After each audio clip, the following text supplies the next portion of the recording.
começou a ter um produto que ele começou a se equiparar a alguns produtos importados. No desempenho, não. A gente teve muito teste na internet que o nosso produto apresentava desempenho muito maior do que muitas marcas importadas. Só que o preço era muito parecido. Então o cara fazia questão de ter um produto de grife no carro dele. Porque o cara já tinha mais nome, né? De mercado. Exatamente. E eu vou citar nome. Por exemplo, JL. A gente perdeu muita venda pra JL. Óbvio, ela tem muito mais nome que a gente. Sim. Muito mais nome que a gente. Só que o produto deles inferior era um pouco mais caro que o nosso. Mas tinha muito mais etiqueta. Sim. Eu lembro que uma vez eu falei com o distribuidor da JL e eu disse assim, ó, tu sabe que o teu produto não é tão top quanto o preço que tu cobra. Ele disse, sei, Renan. Mas o tempo que a gente gastou para desenvolver essa marca custou muito dinheiro. E o desejo que as pessoas têm por essa marca custa caro. Perfeito. Por isso que o nosso produto tem um valor agregado. E ele não está errado. Sim, não tá errado. Ele usou do recurso de marketing para agregar valor no produto produto dele. importado, ele tem uma coisa diferente do nacional, que é o acabamento. Você pega um alto-falante de JL de Falou costas, tudo, Fernando. ele tem ali um corpo, uma capa do imã, uns detalhes. Isso aqui no Brasil custa quinto Muito do mais caro. preço Até para o produzir. terminal, mano. Né? O terminal Você do pode alto-falante construir é um diferente. alto-falante que toca melhor que o JL aqui, com uma carcaça e o imã normal. Só que para você construir aquela estrutura linda que você vende com os olhos, né? Você pega um alto-falante europeu, aquilo se compra com os olhos, não é com o ouvido. Você dá na mão do cliente um focal, o cara pega na mão, cara, isso aqui é a coisa mais linda do mundo, é Sim, lindo. sim. É não E é ele só vai o... ver na porta, né, Fernando? Não é... Mas é que na Mas prateleira... é Mas lindo, é- o negócio mas é É muito lindo. engraçado isso. Não, e a embalagem também, né? Mas Vem tudo... É isso que eu falo, por exemplo, com o Questo Audio. As calotas da Questo Audio era baseada numa abóbada, né? Assim, o formato dela era um formato geométrico que permitisse que ela tivesse muita resistência mecânica ao mesmo tempo pouco peso, né? Porque o peso faz com que tu perca eficiência no falante. E, cara, era uma matriz nossa. A gente que injetava aquela matriz. Óbvio, né? Terceirizado, mas a matriz era minha. Ninguém tinha propriedade sobre aquilo. O que da Questo era em alto relevo. Então não era um adesivo. Eu não vendia a calota... O fornecedor não vendia pra todo mundo e o cara comprava a calota, colava o adesivo dele, ou pintava, né, com carimbo e depois jogava Um silk, velho. Exatamente. A calota da Questo Audio não, era em alto relevo, entendeu? Com um aço escovado por cima, entendeu? Então, assim, era diferente. A suspensão tinha um nome em alto relevo da Questo. Então, tudo aquilo custou dinheiro para eu fazer matriz. E eu precisava pegar esse dinheiro de volta. Então, o produto ficava mais caro. Era um produto de 350 watts com duplo ferrite, entendeu? Que a gente não encontra nem hoje mais no mercado. Quando o cara bota duplo ferrite, ele já joga lá para 500, 600, 700 watts. Porque a preocupação da gente não era mercado em nenhum momento. Era um produto de alto desempenho. E onde foi meu erro? Eu achava que fazer um produto top, o boca a boca iria vender ele. E não vende. Entendeu? Ou até vende, porém demoraria muito mais Ele tempo. demora muito mais tempo.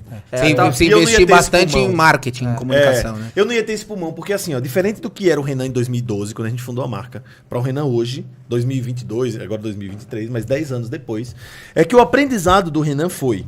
Antigamente eu entendia que se eu fizesse um produto muito top, o mercado iria entender que esse produto é bom e ele ia se vender.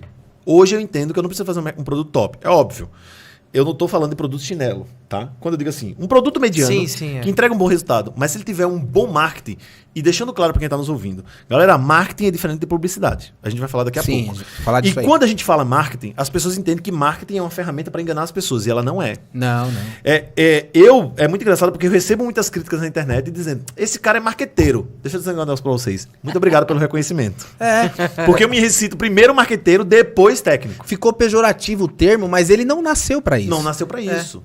Hoje eu me posiciono muito mais como um cara que tem uma empresa de marketing que vende um produto chamado de estudo do áudio. Do que necessariamente um cara que tem um estudo do áudio e usa do marketing. Ô Renan, você acha que se você tivesse fundando a sua marca de sound quality hoje, o desempenho seria diferente? O desempenho como empresa, sem dúvida nenhuma. Sem dúvida nenhuma. Porque a Questo Audio, ela nasceu do produto e depois eu fiz atrás do mercado. Hoje eu entendo que primeiro eu vou atrás do mercado. E depois eu entrego o produto para esse cara. Porque assim, o que eu aprendi com todo esse tempo de internet, de comunicação, de marketing? Cara, tu vende tudo. Se a gente botar, vai lá, cocô de cavalo aqui dentro, a gente vai vender. É um adubo para planta. Veio de um cavalo lá da Malásia, que não fede, que tu bota no adubo da tua casa. Tua planta cresce e tudo mais. Eu crio uma história que é mentirosa. Não, cara, pode ser verdadeira. Sim. Pode ser verdadeira mesmo. É um cavalo que foi tratado, as fezes dele não fedem, e aquilo é um puta de um adubo legal para tuas plantas, e tuas plantas vão crescer bem e tal. Tem uma mais ou menos semelhante na história do café do gato. Já viu isso aí, essa história? Mas semelhante, tem um gato que as fezes, o café, ele come a semente do café. É um pássaro. Eu acho que eu já ouvi essa história. É um pássaro? O pássaro come o café Aí depois nas fezes sai o grão, ele tritura e faz o café. Exatamente. Então, assim, e esse é a comunicação da empresa. Então, a empresa se comunica dessa forma. O café é premium porque ele sai na fezes, eu vi como gato, ele viu como pássaro. É, um pássaro. Entendeu? Mas tu sabe que é engraçado pelo seguinte, ó. As histórias, eu sempre comento isso, todo canto que eu falo, eu sempre deixo isso muito claro. As histórias, elas conectam as pessoas. E a história é um jeito que tu tem de entregar algo de uma forma genuína. Porque quando eu conto uma história, um fato, eu não estou empurrando de goela abaixo algo. Por exemplo, se eu contar uma história aqui, tentando explicar que essa água veio da Malásia, velhas virgens colocaram aqui dentro e tudo mais, eu estou contando um fato. Né? Eu estou contando um fato. Que pode ser mentiroso ou pode ser verdade. É óbvio que a gente trabalha contando uma história que pode ser um fato ou não, né? Então, assim... É fato ou fake? É, fato ou fake. Então, o marketing, ele pode se apoderar das histórias para você criar uma cena dentro do negócio. Sim. Quando o meu filho nasceu, a minha esposa teve uma restrição das artérias uterinas e o meu filho não cresceu dentro da barriga dela. E ele não se mexeu e tal, a gente levou no hospital. E o médico plantonista, o doutor Rafael, e disse assim, pai, o teu filho tá sofrendo. Então, ou a gente arrisca e mantém ele, porque minha esposa queria muito parto normal, ou a gente tira teu filho hoje. O que é que tu diz? Doutor, tá nas tuas mãos, tira hoje. Entendeu? E ele fez o parto, tinha mecônio, que é a primeira fezes da criança, ele podia engolir, podia ter problema parada respiratória e tal. E aí eu decidi, cara, eu vou dar um presente pra esse médico, né, cara? Ele salvou meu filho, assim, e tal. E eu não sabia direito o que fazer e tal, aí na consulta eu fui lá e a gente tava conversando e ele soltou que gosta de vinho.